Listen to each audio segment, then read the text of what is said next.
Summer வந்தாச்சு. What's your plan for this holiday? எங்க கிட்ட விட்டுருங்க, நாங்க பாத்துக்கிறோம். GT Holidays. GT Holidays, South India's #1 travel brand.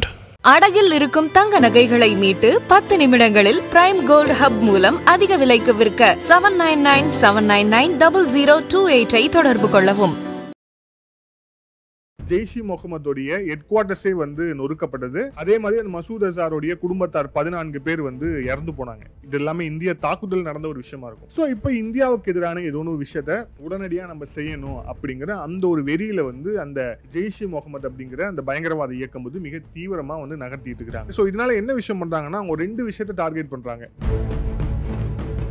இந்த இயக்கம் பாகிஸ்தான்ல இருக்கக்கூடிய இயக்கம், இவங்களுடைய கம்யூனிகேஷனோ இவங்களுடைய நடமாட்டமோ மியான்மர்ல இருக்கு அப்படிங்கிறது வந்து ஏன் அப்படின்னு அதுக்குள்ள போனோம் அப்படின்னா, அதுக்குள்ளேயும் மிகப்பெரிய வெளிவராத விஷயங்கள் ஏகப்பட்டது இருக்கு. குறிப்பாக இந்தியாவுக்கு ஒரு சவால் தான், அதுல மாற்றுக்கிறது கிடையாது. காஷ்மீரை வந்து முழுக்க வந்து நம்ம வந்து டைட் பண்ணியிருக்கோம். பெஹல்காம்ல நடந்தது அப்படிங்கிறது மிக நிச்சயமாக ஒரு ஊடுருவி வந்த தீவிரவாதி நடத்திய தாக்குதல் தான், அதுல வந்து மாற்று கருத்து கிடையாது. ஆனா இந்த மாதிரி கடந்த காலங்களில் எத்தனை தாக்குதல் நடந்தது, இப்ப அது எந்த அளவுக்கு குறைஞ்சிருக்கு அப்படிங்கிற அந்த ஒரு விஷயத்தை தான் நம்ம இதுல வந்து பார்க்கவே முடியும். அவங்களுக்கு காஷ்மீர் பார்டர் வந்து பயங்கர ஒரு டென்ஷனா இருக்கு அப்படிங்கிறதால இப்ப அவங்க வந்து இந்த மியான்மர் பார்டரை வந்து சூஸ் பண்ணிருக்காங்க அப்படிங்கிற விஷயம் தெரியுது.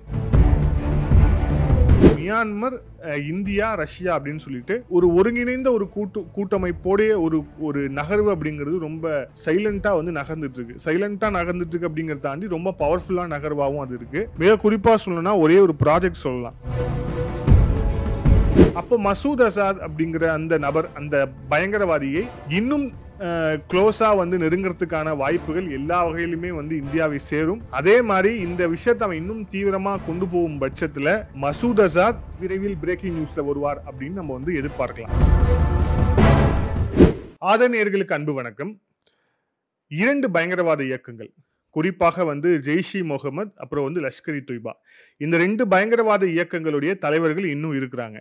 ஸோ அப்படி இருக்கும்போது இவர்களுடைய நடவடிக்கையை வந்து தொடர்ச்சியாக வந்து கண்காணிப்பில் வச்சுட்டு இருக்குது இந்தியா. அதில் வந்து எந்த மாற்று கருத்தும் இருக்க முடியாது. இப்போ அதில் ஒரு முக்கியமான ஒரு டெவலப்மெண்ட் இருக்கு. அதே மாதிரி நமக்கு வந்து ஒரு முக்கியமான ஒரு ஆபத்து உருவாயிட்டு இருக்கு அப்படிங்கிறதுக்கான சிக்னல்ஸ் வந்து இப்போ தெளிவாக கிடைச்சிருக்கு.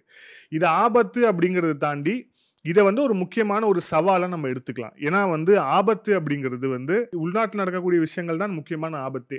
ஆனால் வெளில உருவாகக்கூடிய இந்த விஷயங்களை வந்து இந்தியாவால் நிச்சயமாக எதிர்கொள்ள முடியும், எதிர்கொண்டிருக்கும். அதே மாதிரியான ஒரு ஆபத்து வந்து உருவாயிருக்கு, அதே மாதிரியான ஒரு சவால் உருவாயிருக்கு அப்படின்னு நம்ம வந்து எடுத்துக்கலாம்.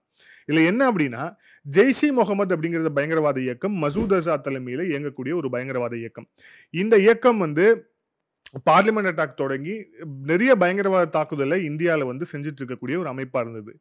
இந்த ஆபரேஷன் சிந்தூர்ல இந்தியா நடத்திய தாக்குதலில் அந்த மசூத் அசார் தலைமையிலான ஜெய்ஷி முகமதுடைய ஹெட் குவார்ட்டர்ஸே வந்து நொறுக்கப்பட்டது. அதே மாதிரி அந்த மசூத் அசாருடைய குடும்பத்தார் 14 பேர் வந்து இறந்து போனாங்க. இது எல்லாமே இந்திய தாக்குதல் நடந்த ஒரு விஷயமா இருக்கும். ஸோ இப்போ இந்தியாவுக்கு எதிரான ஏதோ ஒரு விஷயத்த உடனடியாக நம்ம செய்யணும் அப்படிங்கிற அந்த ஒரு வெறியில வந்து அந்த ஜெய்ஷி முகமது அப்படிங்கிற அந்த பயங்கரவாத இயக்கம் வந்து மிக தீவிரமா வந்து நகர்த்திட்டு இருக்கிறாங்க. ஆனா அவங்களுக்கு ஒரு விஷயம் தெரிஞ்சிருக்கு. ஸோ இதனால என்ன விஷயம் பண்றாங்கன்னா, அவங்க 2 விஷயத்தை டார்கெட் பண்றாங்க. ஒன்னு, காஷ்மீர் சென்ட்ரிக்கா ஏதோ ஒரு விஷயத்த செய்யணும். நார்த் ஈஸ்ட், நம்மளுடைய வடகிழக்கு மாநிலங்களை குறிவைத்து ஒரு விஷயத்த செய்யணும் அப்படிங்கிறத வந்து அவங்க வந்து காய் நகர்த்துறாங்க அப்படிங்கிறத பார்க்குறோம். இப்போ அதனால என்ன பண்ணியிருக்காங்க அப்படின்னா, பர்மீஸ் முஜாஹுதீன் அப்படின்னு சொல்லிட்டு ஒரு இயக்கம், இது வந்து மியான்மரை பேஸ் பண்ணி இந்த இயக்கத்தை வந்து வளர்க்கறதுக்கான விஷயங்களை வந்து செஞ்சுக்கிட்டு இருக்கிறாங்க. இந்த மசூத் அசாத், இந்த பயங்கரவாதி தலைமையிலான இந்த இயக்கம் இப்போ அங்க போய் என்ன செய்ய போறாங்க, அங்க என்ன செஞ்சுட்டு இருக்கிறாங்க, இவங்களுக்கு யார் உதவுறா அப்படிங்கிறது ரொம்ப விரிவாகவே வந்து நம்ம வந்து பார்ப்போம்.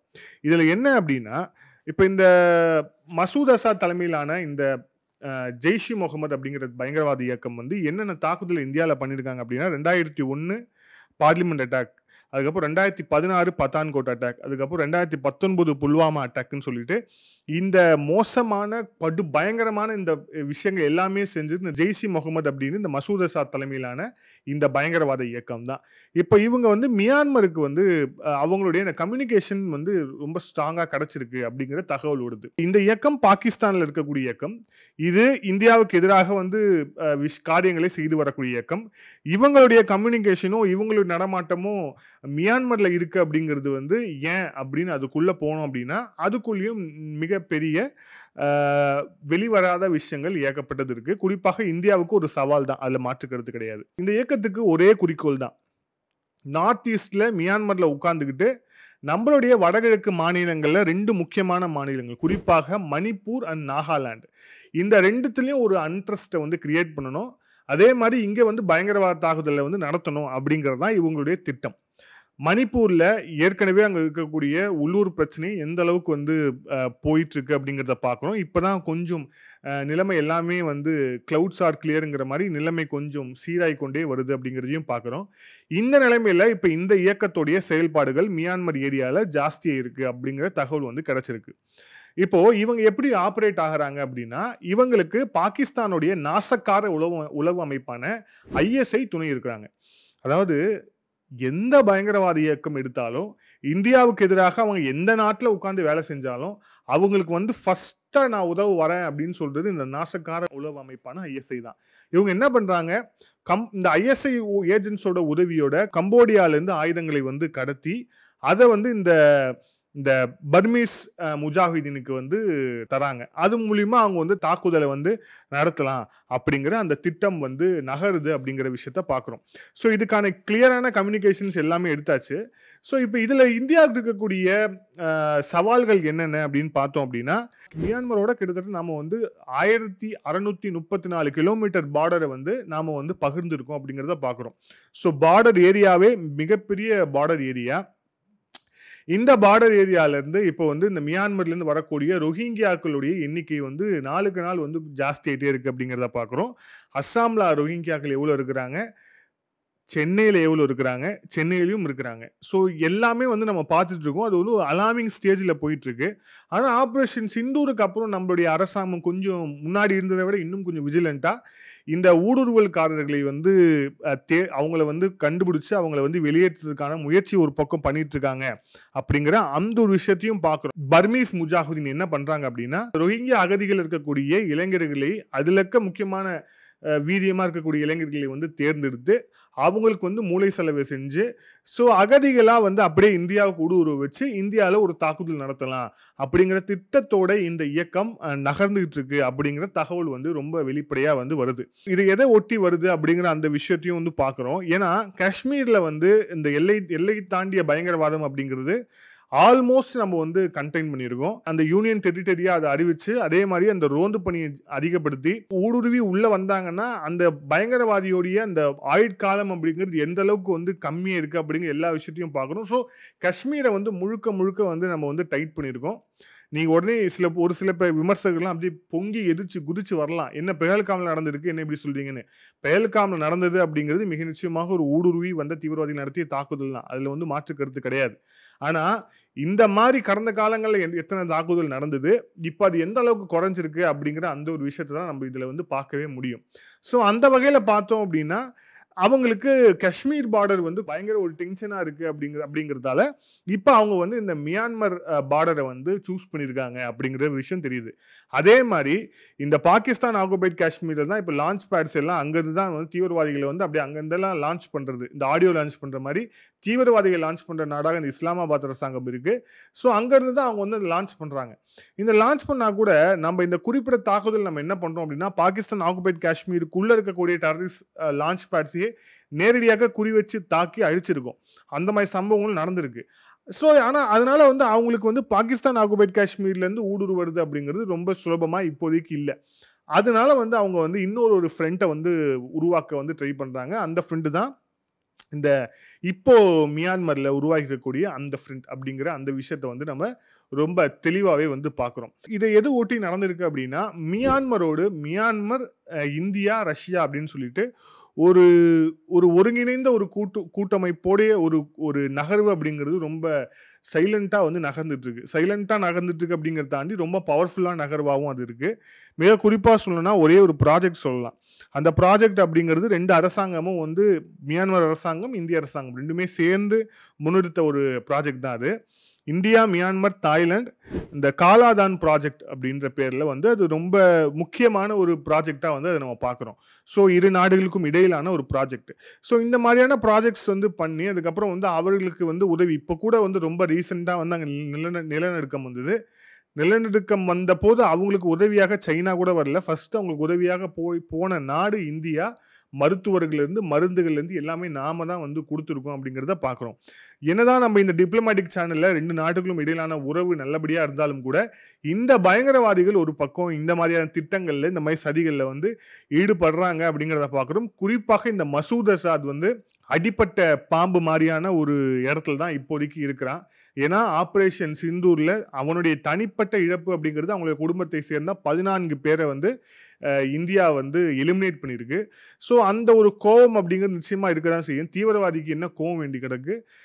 அந்த ஒருவேளை இந்த நடவடிக்கை அப்படிங்கிறது தொடரும் பட்சத்தில் இன்னும் வந்து இந்த மசூத் அசார் இன்னும் வெளியே வரல. அதுவும் நம்ம நோட் பண்ண வேண்டிய பாயிண்ட் என்ன அப்படின்னா, அவங்களுடைய ஃபீல்டு மார்ஷல் இருக்கார் இல்லையா, பாகிஸ்தானுடைய ஃபீல்டு மார்ஷல்னு சொல்லிட்டு அந்த அசிம் முனிர் வந்து எவ்வளோதான் நம்பிக்கை கொடுத்தாலும் கூட இப்போ வரைக்கும் இந்த மசூத் அசார் வந்து வெளியே வரல அப்படிங்கிற விஷயத்த பார்க்குறோம். வெளியே வரலனாலும் கூட உள்ள இருந்துகிட்டே இந்தியாவுக்கு எதிரான நடவடிக்கைகளை இந்த இயக்கம் அப்படிங்கிறது இந்த மசூத் அசார் வந்து தொடர்ச்சியாக செஞ்சுக்கிட்டே இருக்கான் அப்படிங்கிறத பார்க்குறோம்.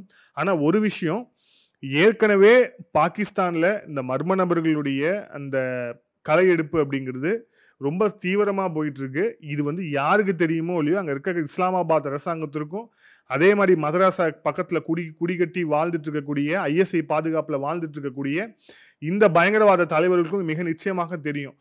இப்போ இந்த தகவலும் வந்திருக்கு அப்படிங்கிறத போது அப்போ மசூத் அசாத் அப்படிங்கிற அந்த நபர் அந்த பயங்கரவாதியை இன்னும் க்ளோஸாக வந்து நெருங்கிறதுக்கான வாய்ப்புகள் எல்லா வகையிலுமே வந்து இந்தியாவை சேரும். அதே மாதிரி இந்த விஷயத்தை அவன் இன்னும் தீவிரமாக கொண்டு போகும் பட்சத்தில் மசூத் அசாத் விரைவில் பிரேக்கிங் நியூஸில் வருவார் அப்படின்னு நம்ம வந்து எதிர்பார்க்கலாம். இதில் இன்னொரு விஷயம் பாருங்க, இதில் கடைசியாக ஒரு விஷயம் என்ன சொல்லணும் அப்படின்னா, கிட்டத்தட்ட வந்து வெறும் வந்து இவங்க வந்து அந்த மூளை செலவை செய்கிறது அப்படிங்கிறத தாண்டி இப்போ ஐஎஸ்ஐ வந்து இவங்களுக்கு வந்து இந்த வெப்பன் வந்து கம்போடியாவிலேருந்து கடத்த உதவி பண்ணுறாங்க அப்படிங்கிறத பதிவு பண்ணியிருந்தோம். அது மட்டும் இல்லாமல் கிட்டத்தட்ட 42 லட்ச ரூபா வந்து பணமும் வந்து இவங்களுக்கு வந்து இங்கேருந்து அங்கே வந்து போயிருக்கு அப்படிங்கிறத பார்க்குறோம். ஸோ பணமும் கொடுத்து ஆயுதங்களையும் கொடுத்து அங்கே இருக்கக்கூடிய அந்த அப்பாவி அந்த அகதிகளை வந்து மூளை செலவை செய்து இந்தியாவுக்கு எதிராக திருப்பணும் அப்படிங்கிற அந்த ஒரு நாசக்கார திட்டத்தோட இந்த ஜெய்ஷ் முகமது அப்படிங்கிற இந்த பயங்கரவாத இயக்கம் வந்து நகர்ந்துகிட்டு இருக்கிறாங்க. ஆனால் இவர்களுடைய அந்த நகர்வு அப்படிங்கிறது எந்த வகையிலையும் வந்து பலிக்காது. அதுவும் மிக முக்கியமாக என்ன காரணம் அப்படின்னா, நம்மளுடைய நார்த் ஈஸ்ட் சம்மந்தமாக நம்ம தெளிவான ஒரு பாலிசி வச்சுருக்கிறோம். இவங்களுக்கான நம்பிக்கை அப்படிங்கிறது 2 தான். ஒன்று மியான்மர், இன்னொன்று பங்களாதேஷ். பங்களாதேஷில் நம்மளுடைய அண்ணன் யூனஸ் வந்து ஆட்சி நடத்திட்டு இருக்கிறாரு. ஸோ நம்ம என்ன சொன்னாலும் அவர் செஞ்சு கொடுத்துருவாருன்னு ஒரு நம்பிக்கை. அதே மாதிரி மியான்மரில் அவங்க உள்ளுக்குள்ளேயே பெரிய ஒரு அண்ட்ரஸ்ட் போயிட்டு இருக்கு அப்படிங்கிறதால இந்த அண்ட்ரஸ்டில் நாம் வந்து குளிர்காயலாம் அப்படிங்கிற அந்த ஒரு விஷயத்தில் போகிறாங்க. ஆனால் இது 2த்துலையுமே இந்தியா ரொம்ப சென்சிட்டிவாக இருக்காங்க. காஷ்மீர் அப்படிங்கிற அந்த ஒரு விஷயம் மட்டும் சென்சிட்டிவான விஷயம் கிடையாது இந்தியாவுக்கு. நார்த் ஈஸ்ட்டும் குறிப்பாக இப்போ இனிமே ஒரு அடுத்த எஸ்கலேஷனும் நடந்தால் அது வந்து நார்த் ஈஸ்ட்டை விட்டு தான் இருக்கும் அப்படிங்கிற அந்த தெளிவு அப்படிங்கிறது நிறைய டிஃபென்ஸ் எக்ஸ்பர்ட்ஸ் வந்து வெளிப்படுத்திக்கிட்டே வராங்க. அதனால் இந்தியா வந்து லேஸில் வந்து விட போகிறது கிடையாது. இந்த பயங்கரவாதிகள் என்ன பண்ண போகிறாங்க அப்படிங்கிறத தாண்டி இந்திய அரசு இந்த மியான்மர் பங்களாதேஷ் விஷயத்தில் என்ன பண்ண போகுது அப்படிங்கிறத நம்ம பொறுத்து இருந்து பார்க்கணும். இந்த காணொலியோட இறுதியாக பங்களாதேஷ் சம்பந்தமான ஒரு அப்டேட் சொல்லுவோம். இப்போ நம்மளே சொல்லியிருந்தோம், இந்த பங்களாதேஷ் அரசாங்கமும் வந்து அவங்களுக்கு அந்த யூனஸ் தலைமையில் ஒருத்தர் உட்காந்துருக்காரு, வாடகை ப்ரொஃபஸர். அமெரிக்கா வந்து வாடகை கொடுத்துருக்கு. அவர் வந்து ப்ரொஃபஸர் அப்படிங்கிற பேரில் அவர் வந்து அந்த நாட்டுடைய பொறுப்பாளர் அப்படிங்கிற பேரில் வந்து உட்காந்துட்டு இருக்காரு. அவர் உட்காந்துட்டு வந்து அந்த நாட்டுக்கான டிக்டம்ஸ், அதாவது ஒரு நாட்டில் ஒரு ஆட்சி வந்து கலைஞ்சிருச்சு அப்படின்னா வந்து ஒரு 2 மாதத்துல 3 மாதத்துல வந்து எலெக்ஷன் வச்சு ஜனநாயக ரீதியில் வந்து இன்னொரு தலைவர் தேர்ந்தெடுப்பாங்க. ஆனால் இந்த யூனஸ் அப்படிங்கிற நபர் அமெரிக்கா உட்கார வச்சோன்னே நமக்கு தான் வந்து பங்களாதேஷே வந்து பட்டா போட்டு கொடுத்துருச்சு அமெரிக்கா அப்படிங்கிற பேரில் அவர் உட்காந்துக்கிட்டே இருந்தார். அதுக்கு வந்து அவங்களுடைய அந்த ஆர்மி சீஃப் வக்காருஸமான் முக்கியமான ஒரு செக்கை வச்சார். என்ன செக் அப்படின்னா, இந்த வருஷத்துக்குள்ளே நீங்கள் வந்து எலெக்ஷன் நடத்தி முடிச்சாகணும் அப்படின்னு சொன்னார். அது மட்டும் இல்லாமல் அங்கே இருக்கக்கூடிய பிஎன்பி, அதுக்கப்புறம் வந்து தடை செய்யப்பட்ட ஆவாமி லீக் உள்ளிட்ட கட்சிகளும் வந்து சொல்லியிருக்காங்க. ஆனால் இப்போ என்ன சொல்லியிருக்காரு இந்த யூனஸ், என்ன சொல்லியிருக்காரு அப்படின்னா, அடுத்த வருஷம் ஏப்ரலுக்குள்ளே நான் வந்து எலெக்ஷன் நடத்தி முடிச்சிடுறேன் அப்படின்ட்டு வந்து நாட்டு மக்களுக்கு அறிவிச்சிருக்கார். இந்த அறிவிப்புக்கு கடுமையான எதிர்ப்பை அங்க இருக்கக்கூடிய லோக்கல் இருக்கக்கூடிய எதிர்க்கட்சியான பிஎன்பி, அதுக்கப்புறம் தடை செய்யப்பட்டிருக்கக்கூடிய அவாமி லீக் உள்ளிட்ட கட்சிகள் வந்து தெரிவிச்சிருக்காங்க அப்படிங்கிறத பார்க்குறோம். இந்த அடுத்த வருஷம் இந்த எலெக்ஷன் நடத்துறான் அப்படின்னு சொல்றதுக்கான காரணம் வந்து அடுத்த வருஷம் எலெக்ஷன் நடத்தி முடிச்சிடலாங்கிறது மட்டும் கிடையாது. அடுத்த வருஷம் வரைக்கும் என்ன நடக்கும்னு யாருக்கு தெரியும், என்ன வேணா நடக்கலாம் அப்படிங்கிற அந்த ஒரு சென்ஸ் அதுல உள்ள இருக்கு. அதே மாதிரி வாஷிங்டன் அரசாங்கத்தோடைய கிளியரன்ஸ் இல்லாம யூனஸால இதை ஒரு காலமும் சொல்ல முடியாது. ஏன்னா பங்களாதேஷ் நடக்கக்கூடிய ஈச் அண்ட் எவ்ரி திங் எல்லாத்துக்குமே இந்த வாஷிங்டனுடைய அரசாங்கம் தான் வந்து தலையாய மூளையா இருக்கு. அவங்க சொல்றதை செஞ்சு கொடுக்கக்கூடிய இடத்துல இந்த ஐஎஸ்ஐ இருக்கிறாங்க. ஸோ ஐஎஸ்ஐ, அமெரிக்கா, யூனஸ் 3 பேரும் சேர்ந்து ஒரு மிகப்பெரிய ஒரு சதி திட்டத்தை வந்து போட்டிருக்கிறாங்க. அதன் வெளிப்பாடு தான் வந்து அடுத்த வருஷம் வந்து எலெக்ஷன் இவங்க சொல்லியிருக்கிறது எல்லாமே. இந்த அடுத்த வருஷம் எலெக்ஷன் உருட்டுற அந்த விஷயம்லாம் வந்து எவ்வளவு நாள் நடக்கும்னு தெரியல. அதே மாதிரி வக்காருஸமான் ரொம்ப தெளிவா இந்த யூனஸோடைய நகர்வை ஒரு இன்ச் பை இன்ச்சா பார்த்துட்டு இருக்கிறாரு. பிஎன்பியும் வந்து அதிசயமா வந்து இந்த யூனஸுக்கு வந்து எதிர்ப்பு தெரிவிக்கிறாங்க அப்படிங்கிறத பார்க்குறோம். இது எல்லாத்தையும் தாண்டி அந்த பங்களாதேஷ் இருக்கக்கூடிய மக்கள் இதெல்லாமே பார்த்துட்டு இருக்கிறாங்க. கடந்த காலங்களில் ஜவுளிக்கே வந்து ஆசியாலேயே முதல் நாடுன்னு பேர் எடுத்து செல்வ செழிப்பா வாழ்ந்த அந்த மக்கள் இன்னைக்கு எவ்வளவு பெரிய பிரச்சனையை சந்திச்சுட்டு இருக்கிறாங்க அப்படிங்கிறத அங்கே உள்ளுள்ள மக்கள் பார்த்துக்கிட்டு இருக்கிறாங்க. அதுவும் குறிப்பா அவாமி லீக், அதுக்கப்புறம் வந்து ஷேக் ஹசீனா தலைமையில் இந்த அரசாங்கம் ஊழல் பண்ணிடுச்சு, அதை பண்ணிடுச்சு, இதை பண்ணிடுச்சு, ஏமாத்திட்டாங்க அப்படிங்கிற அந்த விஷயத்தை வந்து எல்லாமே சொல்லி சொல்லி சொல்லி இப்போ இந்த 10 மாசம் அவங்க அனுபவிச்சுட்டு இருக்கக்கூடிய அந்த வாழ்க்கை இருக்குல்ல, மிக மோசமான ஒரு இடத்தை நோக்கி பங்களாதேஷ் நகர்ந்திருக்கு அப்படிங்கிறது வெளியில இருக்க யாருக்கு தெரியும் சொல்லி அவங்களுக்கு தெரியும். அது எல்லாத்தையுமே தாண்டி அதான் நன்றின்னு ஒன்று இருக்குல்ல, 1971 எந்த ஷேக் முஜிபுர் ரஹ்மானால பங்களாதேஷ் அப்படிங்கிற ஒரு நாடு உருவாச்சோ, இன்னைக்கு அந்த ஷேக் முஜிபுர் ரஹ்மானுக்கு வந்து தேசிய தந்தை அப்படின்னு வழங்கப்பட்ட அந்த பட்டத்தை வந்து நாங்கள் ரத்து செய்யறோம்னு சொல்லிட்டு யூனஸ் அரசாங்கம் அறிவிச்சிருக்கு. அப்ப யாரு தேசத்தந்தை? இந்த யூனஸா தேசத்தந்தை? நீ ஒரு அமெரிக்க பிரஜை, உனக்கும் பங்களாதேஷுக்கும் கடந்த காலங்களில் என்ன சம்பந்தம் இருந்தது? அமெரிக்கா அப்படிங்கிற அந்த ஏகாதிபத்திய நாடுடைய ஏவல் நாயினி நீ வந்து இன்னொரு நாட்டுக்கு போய் அங்க இருக்கக்கூடிய மிக முக்கியமான அந்த தேசத்தந்தைன்னு அவங்க அழைச்ச ஷேக் முஜிபுர் ரஹ்மானுடைய அந்த பேரை வந்து அகற்ற அப்படின்னா யூனஸோடைய மனசுல என்ன விஷயம் இருக்கு, அதே மாதிரி அமெரிக்கா அங்க என்ன செய்ய நினைச்சிருக்கு அப்படிங்கிறது ரொம்ப தெளிவா அந்த மக்களுக்கு கொஞ்சம் கொஞ்சமா புரிய ஆரம்பிச்சிருக்கு. இனிமேல் அங்க ஒரு மக்கள் புரட்சி, இன்னொரு புரட்சி வெடிச்சாலும் அது ஆச்சரியப்படுறதுக்கு இல்லை. ஒன்று அங்க மக்கள் புரட்சி வெடிக்கும், அப்படி இல்லைன்னா வக்காரூஸ் தலைமையிலான இராணுவ புரட்சி வெடிக்கும். அதை நோக்கி தான் பங்களாதேஷ் நடந்து கொண்டிருக்கிறது. அங்க என்ன விஷயம் அடுத்தடுத்து நடக்க போகுது அப்படிங்கிறத பொறுத்திருந்து பார்ப்போம். மீண்டும் இன்னொரு காணொலியில் சந்திப்போம். அதுவரை நன்றி, வணக்கம்.